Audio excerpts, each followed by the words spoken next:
Bom dia, tá começando mais um episódio da Lolere, seu podcast jurídico direto, prático e sem juridiquês. Eu sou o Victor. E eu sou a Cibele. E hoje, no direito penal, a PF deflagrou nova fase da Operação Exfil, contra financiador da venda de dados de ministros do STF. E no digital, a AGU notificou o Google para remover sites de nudes por IA. No previdenciário, o TRF4 decidiu que condenados por feminicídio devem ressarcir o INSS pela pensão paga aos filhos da vítima. E no tributário, o TJSP reconheceu a facultatividade na transferência de créditos de ICMS entre filiais. E antes de começar o episódio, a gente vai trazer uma reflexão bem rápida. A gente passa esse podcast analisando o que está acontecendo no direito, as decisões, leis, debates, casos que movimentam o mercado. E toda vez que a gente termina um episódio, eu sempre fico pensando na mesma coisa. Quantos advogados que ouvem a gente agora e que teriam algo muito mais valioso para dizer sobre esses temas do que qualquer um que comentou publicamente. E não estamos falando de talento, de carisma, a gente está falando de conhecimento técnico real, construído ao longo de anos que fica guardado dentro do escritório enquanto outros falam. O problema não é o que você sabe, é o que você ainda não disse. E a gente vai falar sobre isso antes de encerrar o episódio de hoje. Mas então, bora pro episódio. Pegue um café, coloque o fone e vamos entender como que essas decisões estão moldando o direito no Brasil e no mundo.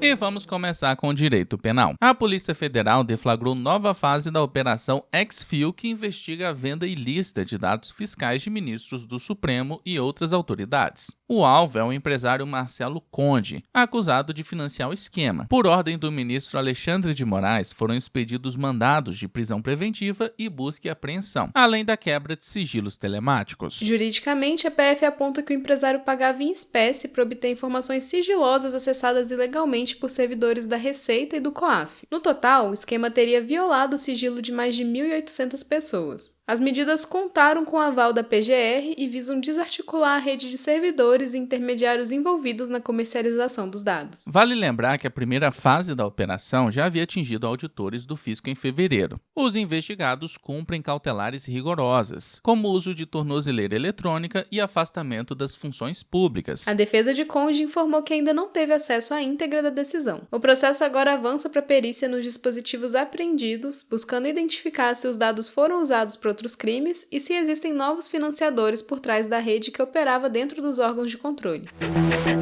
E vamos agora com o direito digital. A Advocacia Geral da União notificou o Google para remover dos resultados de busca sites que usam IA para criar imagens sexuais falsas conhecidas como deepfakes. A medida baseia-se em estudo da FGV Rio que aponta o crescimento do termo nudify no buscador, tendo como principais vítimas mulheres, crianças e adolescentes. A AGU deu prazo de 5 dias para o Google desindexar mais de 40 links e implementar filtros contra novos sites similares. A fundamentação foca no dever de cuidado das plataformas, já que, segundo o STF, as empresas podem ser responsabilizadas se cientes do ilícito não agirem para impedir a circulação de crimes graves. A notificação destaca que a indexação facilita o acesso massivo a ferramentas criminosas, tratando-as como resultados comuns de pesquisa. Embora o Google tenha diretrizes contra imagens íntimas não consensuais, a AGU sustenta que as medidas atuais são insuficientes, já que esses sites continuam acessíveis e alimentam uma atmosfera de misoginia digital. O governo utiliza o Marco Civil da Internet e o Estatuto Digital da Criança e do Adolescente para forçar uma postura proativa da Big Tech. O objetivo agora é garantir que a inovação tecnológica não seja usada como um escudo para exploração e violação da dignidade humana e da privacidade.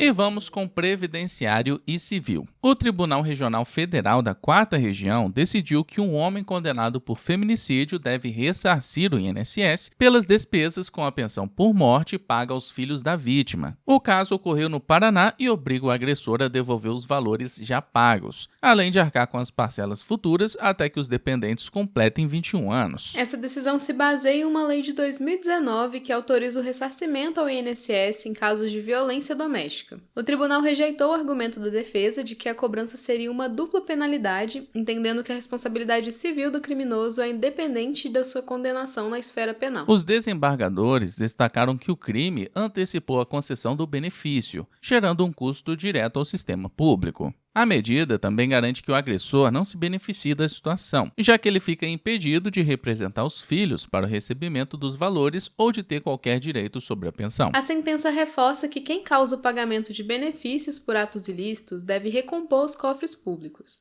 É uma forma de punição financeira que vai além da prisão, focando na reparação do dano causado ao Estado pela morte prematura da segurada. E vamos com o direito tributário. A Sexta Câmara de Direito Público do TJSP reconheceu que empresas podem escolher como gerenciar seus créditos de ICMS na transferência de mercadorias entre matriz e filiais. A decisão reforma um entendimento anterior e se baseia nas mudanças trazidas pelo Convênio ICMS 109 de 2024, que pôs fim à obrigatoriedade da transferência automática desses créditos para o estabelecimento de destino. O desembargador Joel Birello Mandelli explicou que, como o STF já definiu que não incide ICMS no deslocamento de mercadorias entre unidades do mesmo dono, a discussão agora é sobre o aproveitamento do crédito. O novo regime permite que o contribuinte escolha entre transferir o crédito ou equiparar a operação à incidência do imposto, garantindo mais liberdade na gestão tributária. Mas atenção, essa liberdade não é absoluta ou aplicada a cada caminhão que sai do pátio. O relator destacou que a opção deve ser feita de forma anual e é irretratável. Ou seja, a empresa precisa registrar sua escolha até o último dia de dezembro para que ela tenha validade durante todo o ano calendário seguinte, sem possibilidade de arrependimento no meio do caminho. Essa decisão beneficia empresas com logística complexa, permitindo um planejamento tributário mais estratégico. Ao permitir que a escolha seja facultativa, o Judiciário Paulista alinha a legislação estadual às normas nacionais recentes, garantindo que o princípio da não cumulatividade seja respeitado conforme a conveniência financeira do contribuinte. E agora a gente vai para o Express do dia. O TRE-RJ manteve cassação de diploma e inegibilidade por 8 anos de suplente de vereador de Queimados, no Rio de Janeiro. Ele usou um projeto social subsidiado por entidade pública para promover a candidatura e omitiu o subsídio nas publicações. O tribunal então caracterizou como abuso de poder econômico. Juiz de Pernambuco negou reembolso e dano moral a beneficiário que optou por lente intraocular premium, sem comprovar que a lente padrão era inadequada. O plano cumpriu a obrigação contratual. A OAB do Rio Grande do Sul alerta para golpe do falso advogado. Criminosos usam dados públicos de processos para cobrar taxas de liberação. E nós falamos antes, no começo desse episódio, Cibele, sobre advogados que têm o que dizer, mas não dizem. E eu quero voltar nisso antes de fechar o episódio de hoje. Toda semana, o direito muda. As pautas ficam quentes por 48 horas, 72 no máximo. O advogado que tinha uma posição clara acabou não falando, a semana foi passando e a pauta esfriou. E o que falou, mesmo com menos profundidade, foi lembrado, compartilhado, indicado. Mas isso tem uma solução. Nos dias 13 e 14 de abril acontece o Como Transformar Notícias Jurídicas em Autoridade. Um workshop ao vivo onde você sai com um texto real produzido por você mesmo sobre a sua área, pronto para publicar. Sem vídeo, sem exposição, sem nada que não combine com a seriedade da sua profissão. E as vagas são limitadas. O link vai estar aqui na descrição.